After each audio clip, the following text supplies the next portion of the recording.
আসলে 1.5 বছর পরও সে গাড়ি চালাইতে পারতেছে। কিছু কিছু ভুল হচ্ছে, ভুল হবে। এখন দেখবেন যে মুশফিকুর কি রকম গাড়ি চালাচ্ছে, আপনারা এই ভিডিওতে দেখতে পাবেন।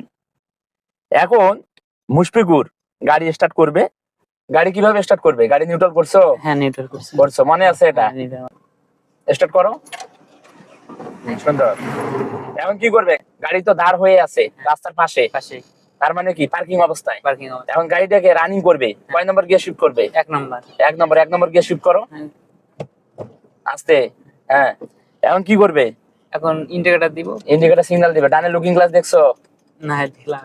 আচ্ছা শোনো, তোমার কিছুক্ষণ আগে আমি বুঝাই দিছি, একটু প্র্যাকটিস করছো, আবারও রোডে চালাইতে দিচ্ছি। অডিয়েন্স কিন্তু দেখতেছে, বিভিন্ন দর্শক দেখতেছে। তাহলে গাড়ি স্টার্ট করা আছে, চলো। এখন আপনারা দেখতে পাবেন আমার ড্রাইভিং ছাত্রের মুশফিকুরের গাড়ি চালানো। আসলে 1.5 বছর পরও সে গাড়ি চালাইতে পারতেছে।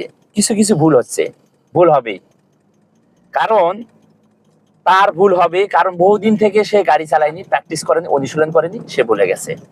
তারপরে দেখেন ইন্ডিকেটর সিগন্যাল দিয়েছে, এই যে হাত দেখেন, এই যে কাঁপাকাঁপি করতেছেন। এই যে দেখতে পাচ্ছেন আমার ড্রাইভিং ছাত্র রাস্তার পাশ দিয়ে আস্তে ধীরে গাড়ি চালাচ্ছে, সুন্দরভাবে দেখতে পাচ্ছেন। মুশফিকুর একটু নার্ভাস মনে হচ্ছে, কিন্তু এটি ক্লিয়ার হয়ে যাবে। হ্যাঁ, ইনশাআল্লাহ চেষ্টা করবে। আচ্ছা, তাহলে তুমি আসো প্রত্যেকদিন, হাতটি ক্লিয়ার করে নিয়ে তুমি কোথাও গিয়ে চাকরির জন্য অ্যাপ্লাই করো, চাকরি পাইতেও পারো, বুঝছো?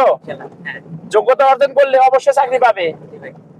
আর তুমি যে কোনো ডিফেন্সে যাও, তোমার কিন্তু চাকরি মানে পাওয়ার পরও ভালো করে প্রশিক্ষক মাস্টার দিয়ে প্রশিক্ষণ দিবে, দেওয়ার পর তোমাকে গাড়ি ছেড়ে দিবে, বুঝছো তো? তাহলে অবশ্যই যতটুকু পারো ভালোভাবে হাতটি ক্লিয়ার করে যাও। হ্যাঁ, এভাবে আস্তে ধীরে গাড়ি চালাবে, এভাবে প্র্যাকটিস করো, তুমি পারবে, অবশ্যই পারবে, বুঝতে পারছো?